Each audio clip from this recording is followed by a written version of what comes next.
Well, we'll go ahead and get started. Hopefully Tom can get on. Katie will give you the cell phone to respond to Tom. All right. So I guess what we can do is we can start with the questions from the survey.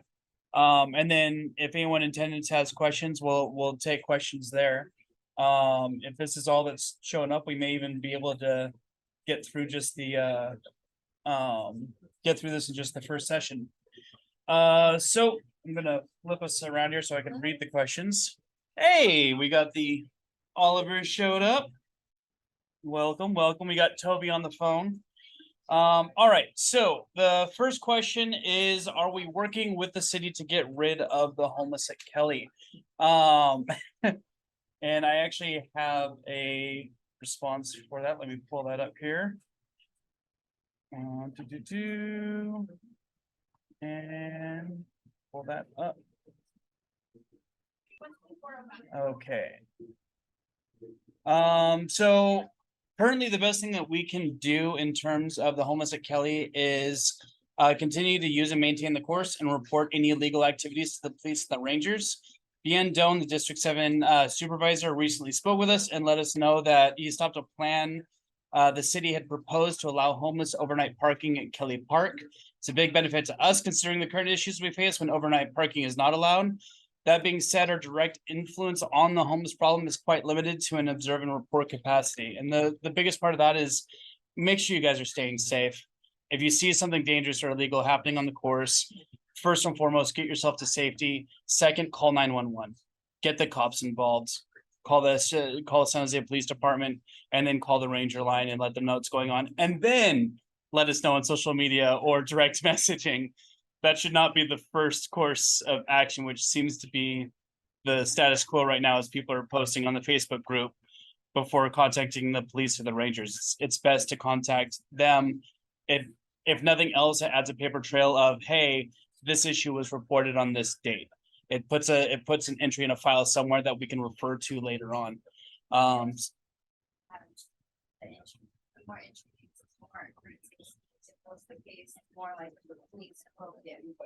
Yeah, and if nothing else, that could even just be they start doing more laps around the courses and just having more of a presence.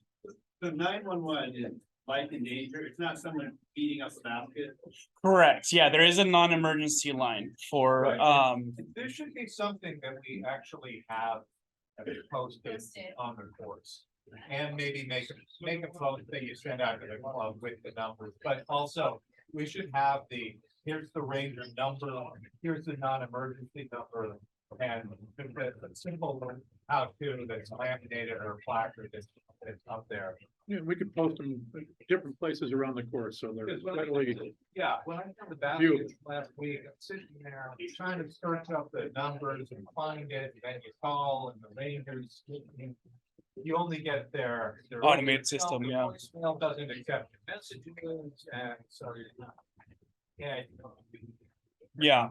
That whole thing, so knowing how to do that, telling people what the weight is, having it be expected, probably would be a benefit, and you might get more reports by. Absolutely. Yeah, that's a really good point. So for those that may not have heard it on Mike or Toby, were you able to hear all that? Yeah, I heard most of it. All righty. I was we'll work on getting a posting up at the courses, not just KP, but Hellier, Raza. Via Maria doesn't get a whole lot of homeless issue, but it's still good information for the club to have. Where is the merchandise? Is the next Are there question. emergency phones there? What's that? Are there emergency phones? Are there emergency phones at the parking lot there anywhere? Those blue phones? There are not any call boxes. Those are kind of a thing of the past. Everyone has cell phones though with cameras and things like that. So we just have to know the numbers and get the call put in. Okay. So the next question, where is the merchandise? Merchandise is being headed up by DeMarco and Tom. We have explored a few different avenues of drop shipping solutions. We do currently have some shirts and minis available for purchase on the website. We are continuing to research additional options for club merch, and updates will be posted in the usual channels when they are available. one of the reasons I know we're looking at doing more of a drop shipping situation is we don't have any storefront. We don't have places to store shirts, nor do we think it's a good use of club funds to buy a whole bunch of inventory and then sit on it. So drop shipping is the best solution for us, but it has the caveats of it's more expensive to the buyer. And it takes a bit of finagling to get it set up, to find good printers that are making the designs nicely. So those are all problems that are being tackled by DeMarco and Tom. Are there mitigation plans for lakes at Hellier and La Raza? So Parque de La Raza and Hellier Park are a part of the Anderson Reservoir floodplain. It severely limits what we are allowed and not allowed to do. Looks like Tom is joining on now. A few years ago, both parks were actually fully flooded when the county had to perform an emergency relief at the dam. And the special designation of the land limits what can be built, and any improvements we want to make at those two courses are subject to a lot of red tape and bureaucracy to make happen. So that's one of the reasons why, like even the stairway, Jim, you know more about this than I do. The process it took to even get that approved, and even after everything was said and done, there were issues afterwards, right? Well, the stairways, we had to set up the plans and show materials that we were using and techniques we were using, and we actually got a blueprint up. We had some what are they, scouts? Not Boy Scouts, Eagle Scouts as projects, and so we were able to set that up. But anything we do there, it's their property. We have to show them what we're doing and give them written plans and what's going to happen. Most of the infrastructure is pretty much in place. I mean, you got baskets, and now we got some T pads and that kind of thing. Once you build it out, there's not that much more that you're going to end up doing. We're talking about maybe doing some cement out of the steps at Hellier, because there's a weed problem every year.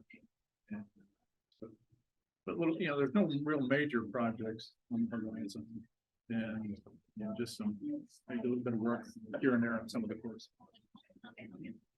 All right. Do the stats show increased KP park usage when there was no paid parking? So I went back. I pull all the stats from UDisc, and I publish those each month to the club webpage, or to the Facebook group page. And so I did go back and I looked at the stats from January and February of 2022 and 2023, which I believe is when the parking meter was gone. And we didn't really see a significant difference in course usage between the years. January saw the same number of unique players year over year with only 46 rounds. That's a 3% difference in rounds played. February was slightly more increased activity over January's number, with 9 more unique players and 106 more rounds, but that's still only 9% difference year over year. So I don't think parking fees being taken or not being taken really had much of an effect on the traffic at KP. Are there any new courses in the works for the Bay Area? So there were 2 in the planning stage. We just received communication from the county on the Perry's Hill, which is the one right off of 101 next to the Kaido Creek Golf Course. We just got notification from the county on that one. Unfortunately for us and the course, the county's decided to change their resource allocations, so that project is shuttered. Nick Furchow and Ben Palm are heading up the committee for making that course a reality. And Nick is personally working with the county to see if them shuttering their project, because it was part of a larger improvement project, means shuttering the course entirely, or what that means for us being able to build a course there. So right now it's kind of a non-starter, but he's still trying to pursue whatever avenues he can to get that working. There is one other course that's looking at being built by the Guadalupe River Park Conservancy. Right next to the airport, they're looking to put a 9-hole course in as part of a multi-use park project. Again, it's another kind of homeless mitigation project. Get other people using the land so that the homeless vacate and go elsewhere. Kind of like what we did with Kelly Park.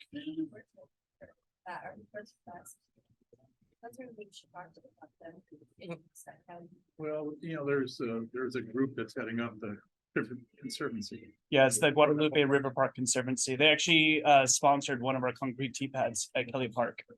Ash is the. Ash is the point of contact, yeah. Yeah, and he's a district.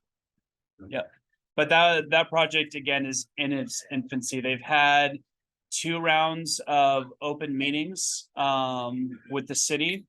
And that was still like pre-planning stages. So they have drawings of a couple different options for that park, but we haven't heard anything other than what happened in those meetings, and those are public record. Yeah, they've been moving the encampments out of it. That was the biggest hurdle. They now have the area blocked off, so you can't access where that park area is going to be. There aren't a lot of obstacles there. There are some trees. It will be a very short course, but there's just not a lot of room.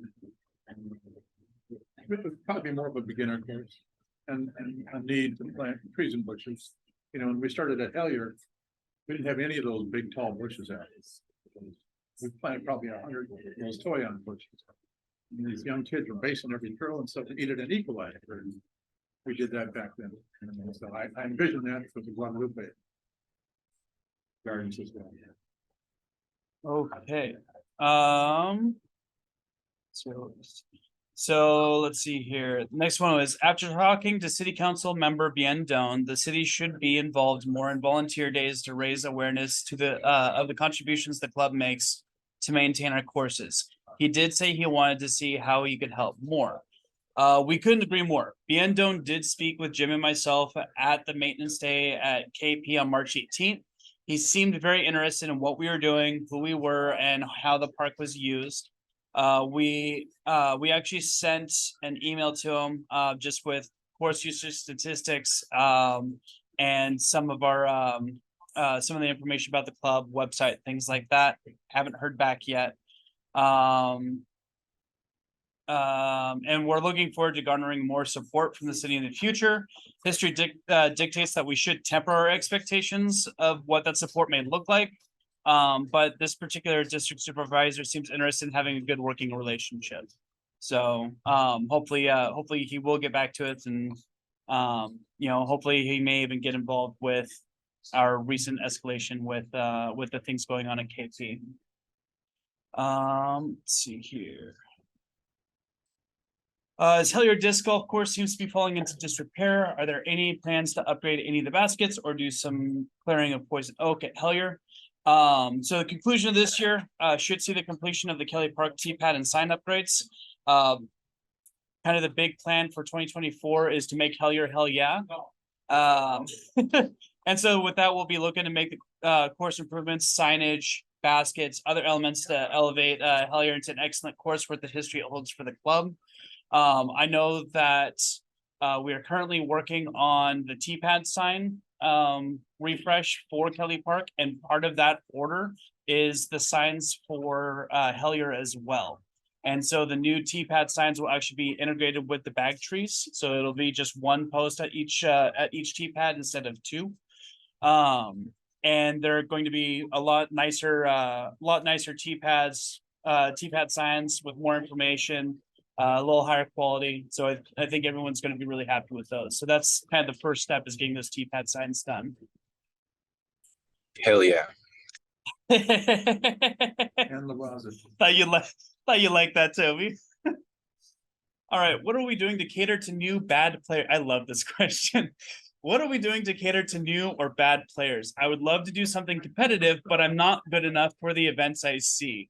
For new players looking to get into the competitive scene, I would suggest checking out our weekly and monthly events. The monthly and annual bag tag rounds are an excellent low-cost way to get your feet wet in the competitive scene at a low-risk, high-fun tournament environment.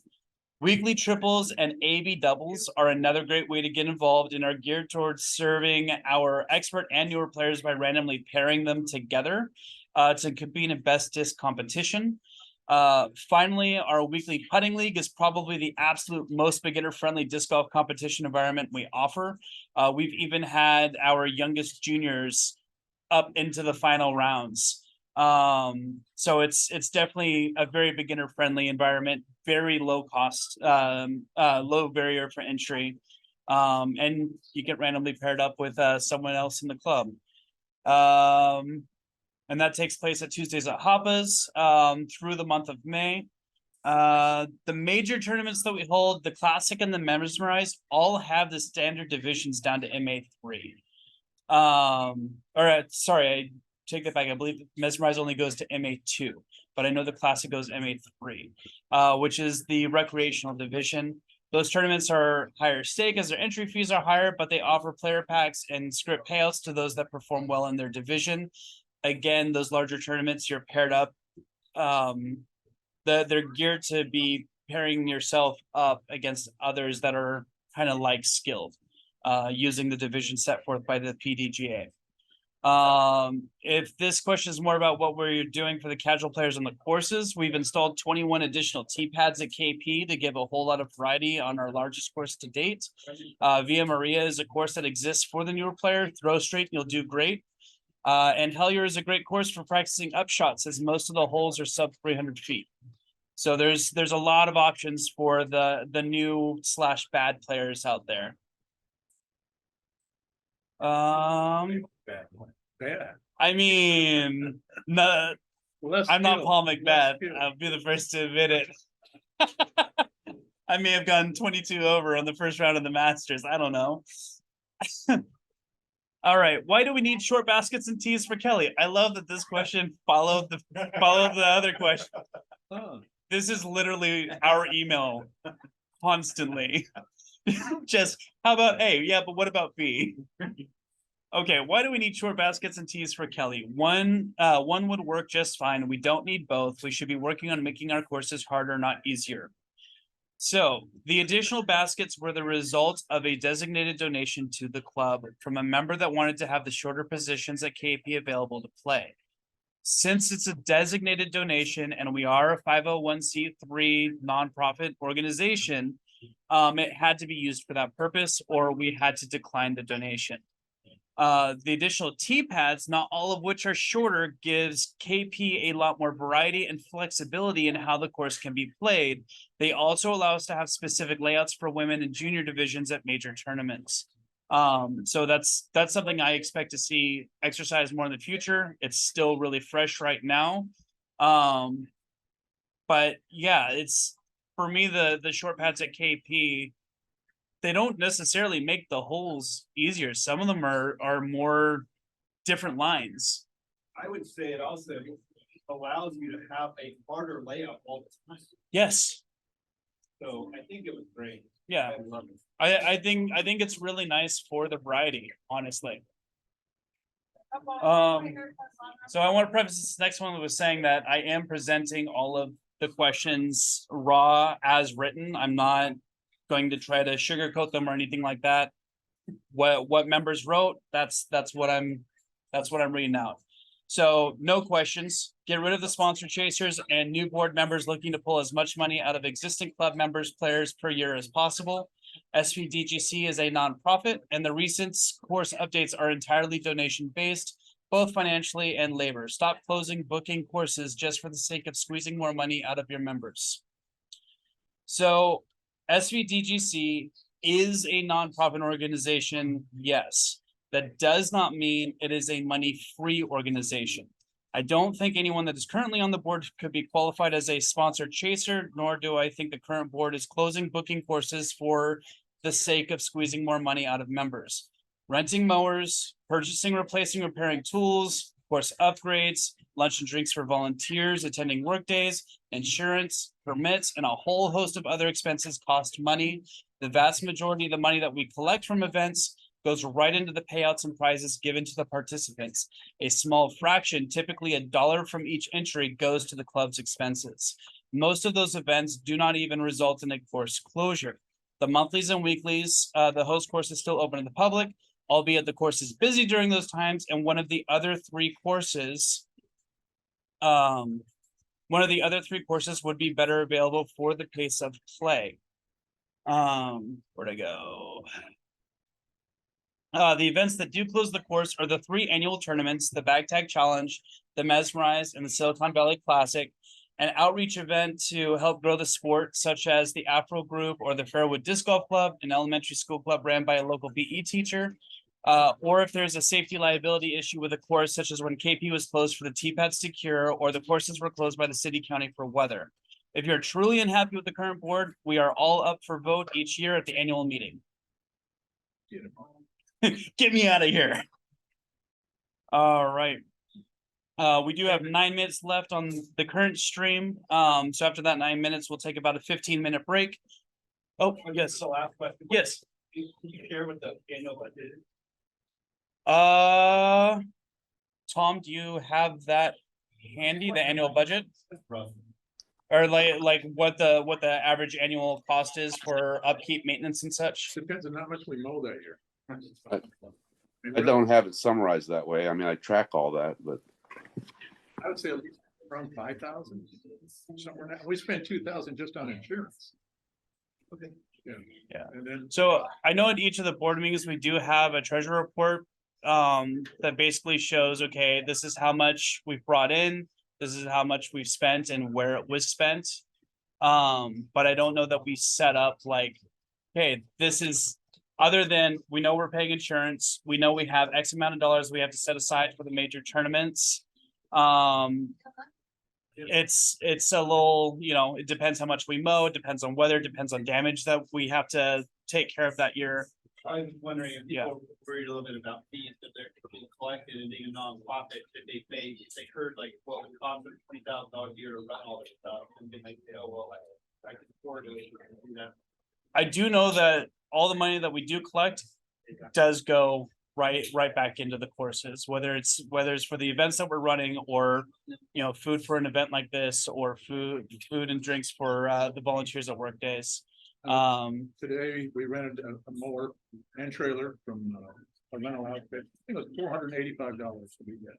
That's still cheaper than the 700 it was. Yes. So, we'll do that, again, depending on how much we gotta cut, and we'll probably have it out there again before. We can't have it out there in the fire season. That's fine.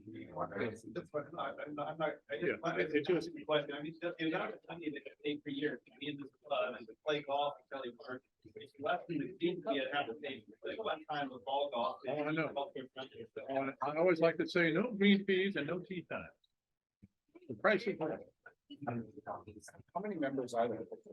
We are currently sitting at 309. Last year we had about but 350. the 309.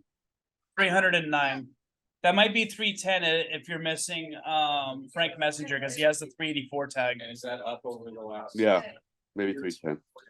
Yeah. Last year was our COVID high. Quite a bit in bringing in more members, but we, how many people do we have in Facebook? A couple thousand?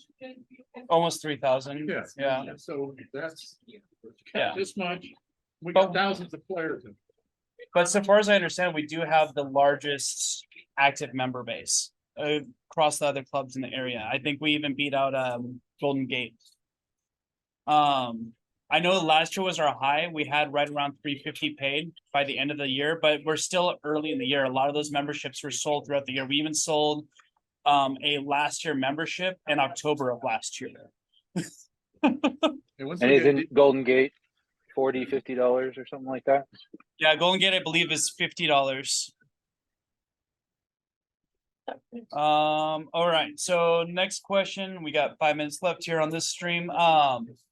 What is the status of the new course in Morgan Hill? I answered that before. Unfortunately, that project is shuttered for the time being. If we hear any more information on it in the future, we'll announce it to everyone with fanfare, but right now that project is currently shuttered. Next question is, why are the women's divisions not recognized as much as the men's on posts about after action reports? It discouraged some of the ladies from continuing to participate. So that's unfortunate that some of the ladies were discouraged from participating. I can assure you that we've been attempting to take actions to encourage women in the community to participate more in our events, including adding a women's payout division to our monthly bag tag round. Thank you for bringing it to our attention, and moving forward, we'll be more aware of the amount of recognition given to each of the divisions. I'm not really sure what more to say about that. We are still in our infancy in terms of getting our women members out to events and participating. You know, all we can really do is best effort, and the more women that come out to participate, the more you're going to hear about them, because there will be items to report on. And then, given that women have a lower turnout rate than men, should we still hold the same quota for awards as we have for our men's divisions? I'm not quite sure I follow the question with respect to the quota for awards. Yep, the division survey off of how many participants are in your division, women get less payout. Is the- How many active players do we have? In the club, in our club, how many women are active in being in competition? A lot of them moved. The Hamiltons moved. And then we have a couple touring pros. But yeah, there's not a whole lot of women. I did see 4 out on the course today, 2 different cards while we were at the workday. So I mean, there has been an uptick, but there just isn't a whole lot of representation yet. Right. Yeah, there was a lot of new players out there today. Oh, yeah. Are there plans to incentivize women to come out and play, such as a women's only tag like SFDGC has? So yes, starting this year, we have added a women's payout division to the monthly bag tag rounds, and we're continuing to have women's division in the upside down and at the major tournaments. I have been doing research into how the women's tags are working from a logistics standpoint at SFDGC. From what it looks like, they basically have 2 different memberships at San Francisco Disc Golf Club. They have the women's kind of bag tags, and then they have everybody else's bag tags. So I mean, that's definitely something that we could look at doing here. But if you wanted to be able to compete for, you know, lowest tag in the club, you would end up needing to buy 2 memberships if you also wanted to participate in the women's division. That's how it's done in San Francisco as well. So I don't know if I like that part of it, but if it's something that the women of the club really do want, where they only want to compete for bag tags amongst themselves, I don't see why we couldn't make that happen. But that would also be unfortunate if the women don't come out for the monthly bag tag rounds, because there's going to be a much smaller pool of women's tags out there.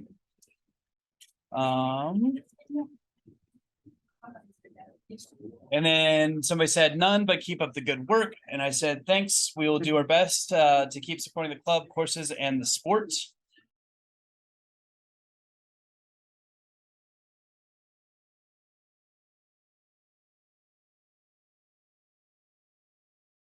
Okay, so the next question is, what are the most effective ways for me to help out at the club if I can't make work days? I really liked this question. It's a great question. Ways that members can help the club include renewing your annual membership, packing out trash and picking up some along the way when you play, notify us of any issues you see on the course. If it's an illegality or a safety issue, notify the cops and the rangers before you notify us. Then notify us. And again, that is all preceded by making sure you and your party are safe. Participate in our many club events and tournaments, attending the triannual town halls like this one here, as well as the annual board meeting, which does have a history of being low turnout for membership, which is the meeting when everyone is supposed to come out and vote for board members and kind of participate in the functioning of the club. So do try to come out to the annual board meetings. Responding to polls like the one that everyone answered here. And if there are days that you think you are able to push a trimmer around outside of a work day, reach out to us at our email and we can try to work something out. You know, I live pretty darn close to Raza. I can get out a trimmer and get it over to a course you want to work at that day. You know, just let us know, and we'll try to work something out. All right. Next question, more events for NorCal players. We do offer a lot of events as it is between all the ones mentioned previously. If you have a more specific request as to what kind of events you are looking for, we can take another look at that subject in the future, but I mean, there's only so many events you can hold throughout the year. And I think it's also important to have the courses open and available for play for the casual player. Do you know, is Billy planning on doing the summer series? Yeah, yes, the trifecta is coming up. I believe it's already on the course or on the club calendar. Great. So that is coming. But I believe that starts in June. So it's like June, July, August, and then it goes, I think it goes up to the classic. Yeah, the Silicon Valley Classic. Okay. With growing the sport as a topic item, I'm curious if we are working on any future locations beyond the courses we have now. Anyone else seeing a theme? We do currently have a course in the planning stages with the Guadalupe River Park Conservancy Group. It's very much in early planning stages, and we'll release more information as we receive it. One thing to note is that we do need to have the people power to maintain additional courses. And we are really lacking that for the courses that we maintain now. Granted, today was an exception. Thank you to everyone that came out to the workday today, because we literally had more volunteers than equipment, which has not happened in a good while. So seriously, thank you for that. One of the easiest negotiating leverages we have for building courses in Silicon Valley is that we as a club take on the maintenance of the courses we are allowed to build. For that to remain the case, we need to get more members at work days more regularly. Are there opportunities or locations for new courses in the area? Is money a limiting factor in improving current courses or creating new courses? In addition to the aforementioned course plans, there have been some grumblings in the North and East Bays about some additional courses. A petition went out on Facebook not too long ago to express interest in one of those. Money is always a bit of a limiting factor, but not as much as volunteer hours. We have over 300 active members, and we have less than 5% of that, not including today, less than 5% of that coming out on any given workday, usually less. Course improvements often require digging, trimming, mowing, trash pickup, concrete work, framing, graphic design, and a plethora of other skills and trades. So it's really just having the people that can do that kind of work in order to make improvements happen. Again, money's always a little bit of a limiting factor, but it's not nearly the controlling limiting factor.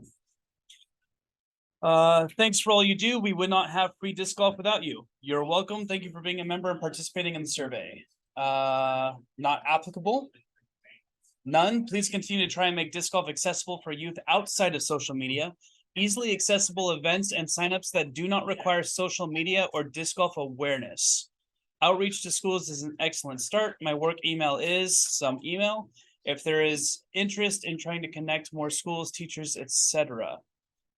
So this one was interesting to me, at least. I would be interested to know what methods of communication would be best for reaching out to those not on social media or lacking disc golf awareness.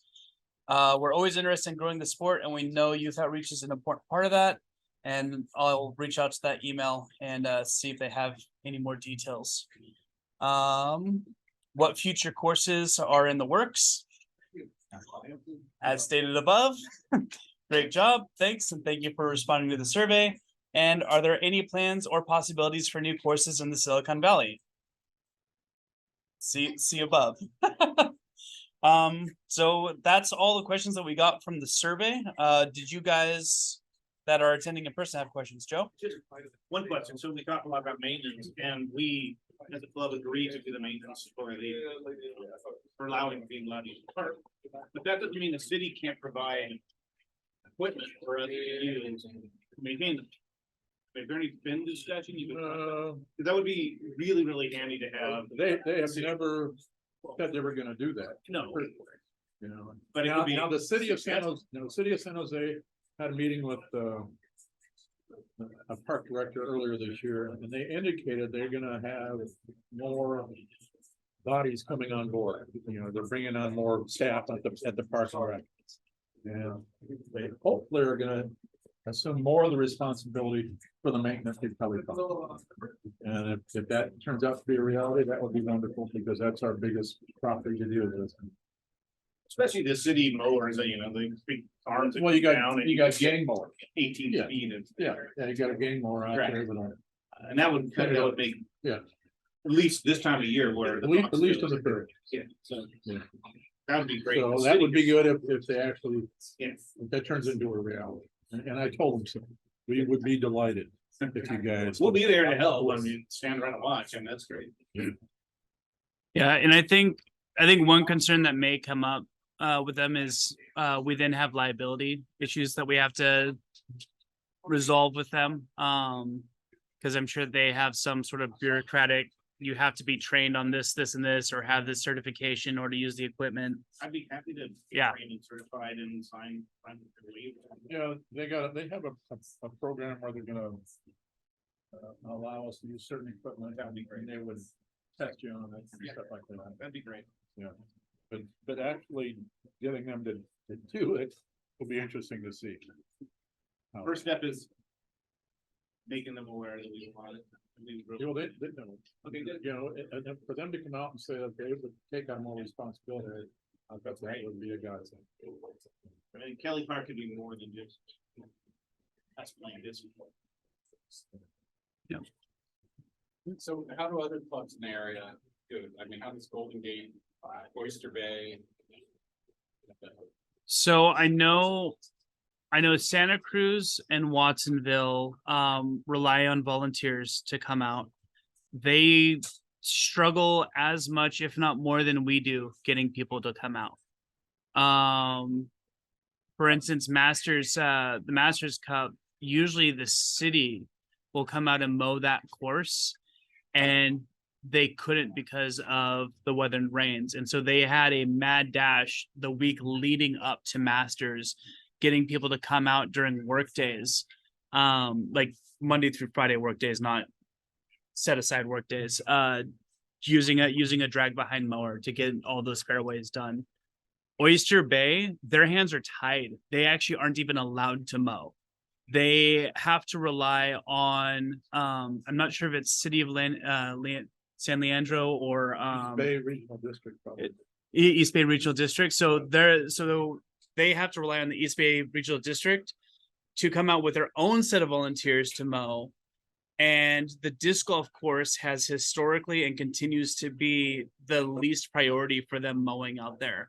If you go onto their Facebook page, it's nonstop complaints about, oh, we saw mowers today. They went right across the fairway and off the course somewhere else. So they mowed this week. Yeah. I went on Friday. There was only one hole that needed.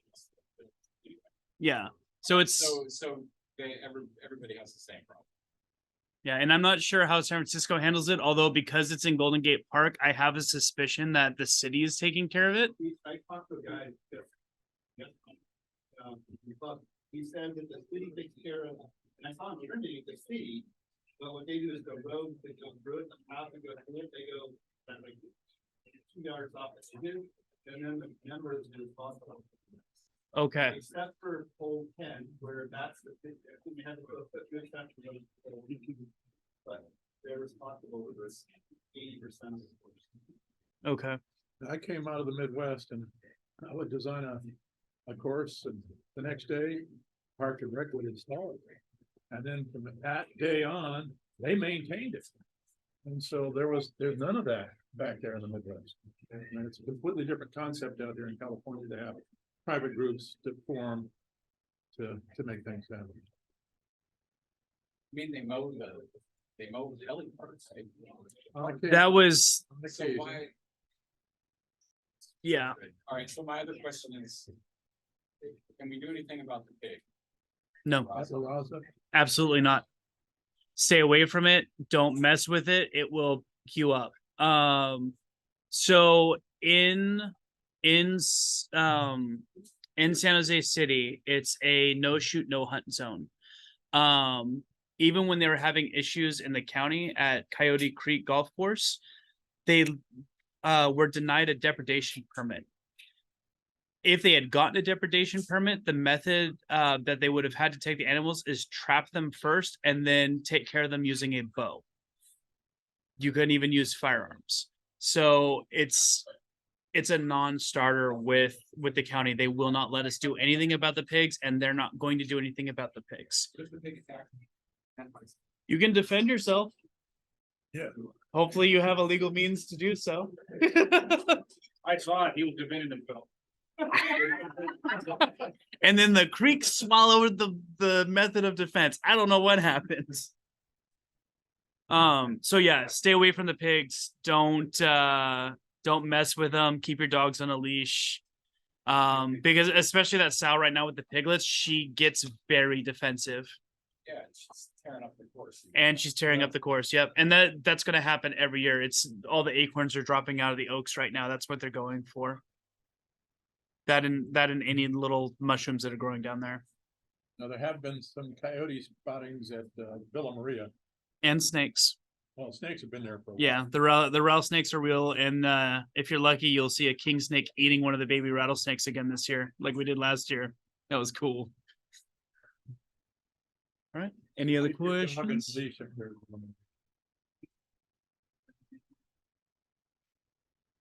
Any other questions?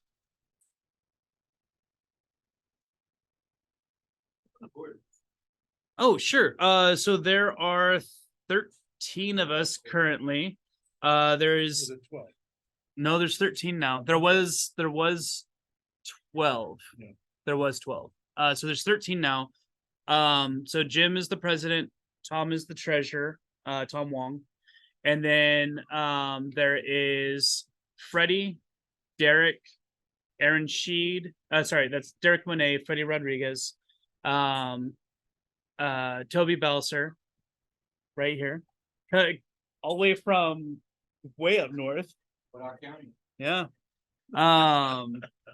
Myself, DeMarco Casillas, Jason Hilbert, Katie Atwood, Jeff Philly Eldinger, Eric Stacknick. Who am I missing? I got Aaron. I'm missing somebody.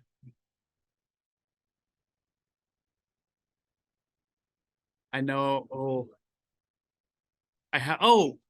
I know. We have it written down. That's right. And I did make a post about this at the beginning of the year too, after the votes went through. While you're looking that up. Yeah. Who owns the basket, the neural network basket?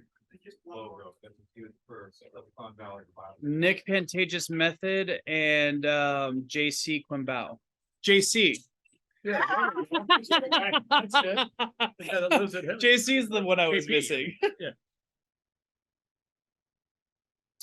Let's see here. Are you wanting to use it for something? I would love to, we're gonna go to Junior World this year. Okay. And I would love to stick that on the back of a couple of phones to kind of represent Silicon Valley. Okay. So, Jared. So I know that logo is specifically for the classic. The official club logo is the Jeff Wind one that we just released this year. If you want, I can get you SVGs or PNGs of that one.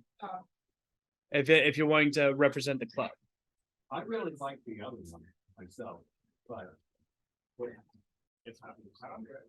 Anything to represent one. That's the spirit. Yeah. So yeah, so the current board of directors is Jim Chalice, Tom Wong, Fred Rodriguez, Derek Monet, Toby Belser, Eric Stacknick, Aaron Sheed, JC Quimbao, DeMarco Casillas, Jeff Philly Eldinger, myself, Jason Hilbert, and Katie Atwood.